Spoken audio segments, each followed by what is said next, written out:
about to go live in just a moment. All right. We ready to go? Right. All right. Lack of a gavel here. Oh, sorry. That's all right. Good morning and welcome to the Executive Committee session, February 10th, 2022 at 8 a.m. We appreciate those of you joining us virtually and in person. And I think we're awaiting 3 more members that are on their way. And so at this time, I'd ask for a roll call certification of a quorum, please, Ms. Heater. Charles City County, Mr. Coda. Here. Chesterfield County, Winslow. Present. Richmond, Newville. Here. Goochland, Sharp. Here. Hanover, Davis. Henrico, Nelson. New Kent, Page. Powhatan, Byerly. Here. Ashland, McGraw. Here.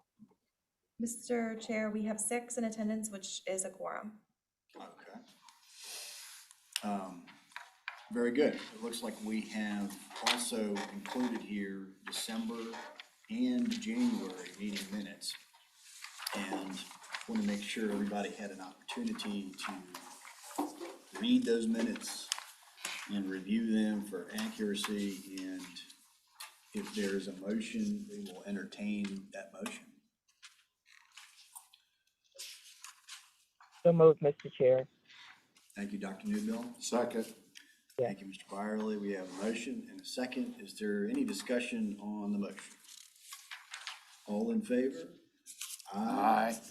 Aye. Opposed? Okay.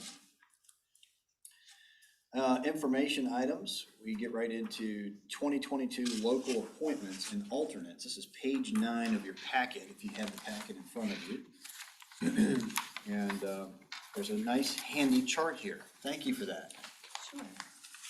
Ms. Heater. Yeah, this is just to be able to verify. I think in scanning this, it actually aligns fairly closely. We've had a lot of communication over the last 3 days with local elected, and localities. But if you see anything here that doesn't look like what you expected as far as the composition of appointees to the commission, please let me know. As hopefully the key is self-explanatory, but we tried to denote additional appointments to committees where appropriate. So obviously EC is for those of you that are on the executive committee. AFFC is the audit facilities and finance. C is for citizen appointee, PC is for planning commission, POND is public outreach and engagement, and then A is for alternate. We've created a voting tabulation sheet to be able to convert this roster to the computation of the voting so that we have all that squared away. So just, thanks for your support in getting all this information to us. And certainly if you have any changes from your locality, if you could let us know, we'll update the roster. There's a lot of letters behind these names, so I'm glad you went through that. Does anybody see anything that needs to be corrected straight off the bat here? Looks pretty good to me. This is Cynthia Newbill. Yes. Yes, for Richmond, we don't have changes for today, but there will be some forthcoming. And so as soon as all of the appropriate legislation is passed to make those changes and update it, I'll get that to you. But this is correct at the moment. Okay. Thank you, Dr. Newbill. And then I was thinking, Mr. Winslow, for this morning's full commission meeting, I think what I'll do when I call the roll, I'll just note just to remind everybody how many votes each locality has. Just so, I don't think I'll do that every time we call the roll, but just kind of for today, as we're getting used to this new kind of composition and voting assignment, I thought it might be helpful.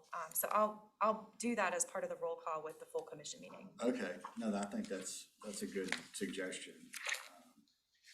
All right. Very good. And then we have on page 10, the PlanRVA succession management plan.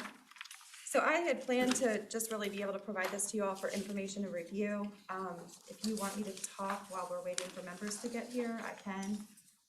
Or do you want to go ahead and? Well, why don't you can you give a sort of a broad Sure. brush? We sought after and received a grant in 2020 from Virginia Housing to do some organizational capacity building. They provide funds for kind of narrowly focused efforts to be able to build organizational capacity for their partners. And as you know, we've become a pretty substantial partner with them over the last year in the housing grant that we received. So this particular project was a $20,000 award. We are not allowed to retain any of the funds for our own operating, but we can hire technical support to help us. And we did do that to be able to develop this succession management plan. So Knowledge Advisory Group, a local firm that specializes in kind of HR and professional development, organizational development and training, worked with us over the course of about 9 months to put together this document. They surveyed everybody on our staff. You all actually were invited to participate in an evaluation process as well by a survey this summer. And then they did one-on-one interviews with everybody on staff as well. And so this is the beginnings of a comprehensive succession management plan. The main deliverable for Virginia Housing's fund was really to be able to focus on the executive leadership, but we would like to be able to carry out, and you'll see in kind of the notes on the work plan, carry this out to be able to identify a professional development plan for everybody on our staff, as well as more of a sort of, Mr. Nelson, you're over here, or touch up. More of a succession development plan for key positions in the organization. So really it's, I think good for business continuity, but it also, I think, is a great opportunity for us to be able to have those really valuable conversations with staff about their professional goals and their potential to achieve higher levels of responsibility here in the agency. So again, it's just here for today for your review.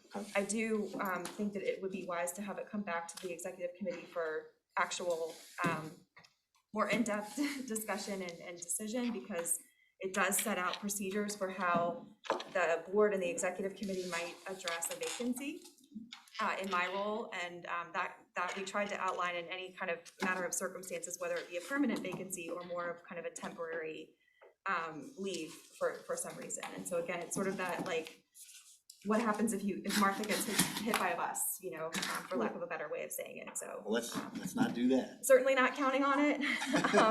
But just, as you all know, we've been working over the last several years to kind of put some of these operational procedures in place. And so we thought that this was a good one to move forward with. So it's again, not an action item, just for your review and feedback. That's great. I mean, if there's comments, members have comments about this. Certainly, organizationally, every organization should have. I'm sure we all don't. The organizations we all want to, but we should have some sort of a plan in place.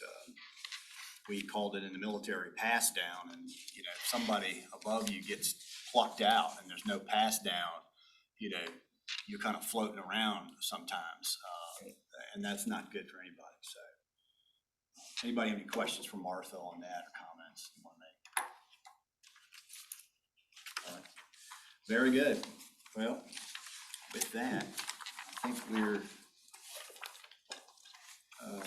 under old business now, and we have a closed session here. But before we do that, I do want to just take a moment and thank everybody in this room, certainly Mr. Berkey, staff, and all of you for this long process that got us to these final sites over the last, I think, really year and a half, 2 years we've been talking about it. So I just want to say thank you and appreciate all the hard work and the deliberate effort to involve, I think, a good number of the members of the commission, particularly Finance Committee and others. So with that, do I have language for a motion here? You should. Do I? The requested motion, Mr. Chairman, is to enter a closed session for discussion of PlanRVA's office lease negotiations pursuant to Virginia FOIA Section 2.23711A3 and A29. Can I get a so moved? So moved. Second. All right, I got a motion and a second. Any discussion? All in favor? Aye. Aye.